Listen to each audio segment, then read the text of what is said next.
শ্রীরামকৃষ্ণ বিজয়ের প্রতি বলছেন, লজ্জা, ঘৃণা, ভয় এইসব পাশ কাটলে জীবের মুক্তি হয়। ভগবানের শরণাগত হয়ে এখন লজ্জা, ভয় এসব ত্যাগ করো। আমি হরিনামে যদি নাচি, লোকে আমায় কি বলবে? এসব ভাব ত্যাগ করো। লজ্জা, ঘৃণা, ভয় তিন থাকতে নয়। লজ্জা, ঘৃণা, ভয়, জাতি, অভিমান, গোপন ইচ্ছা এসব পাশ। এসব গেলে জীবের মুক্তি হয়। পাশবদ্ধ জীব, পাশমুক্ত শিব। ভগবানের প্রেম দুর্লভ জিনিস।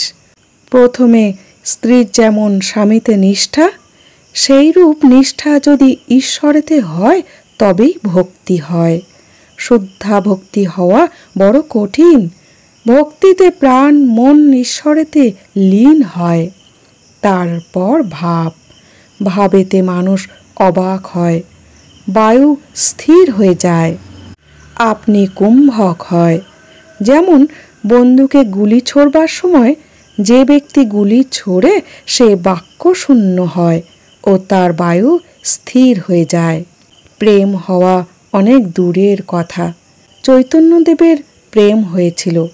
ঈশ্বরে প্রেম হলে বাহিরের জিনিস ভুল হয়ে যায়, জগৎ ভুল হয়ে যায়। নিজের দেহ যে এত প্রিয় জিনিস তাও ভুল হয়ে যায়।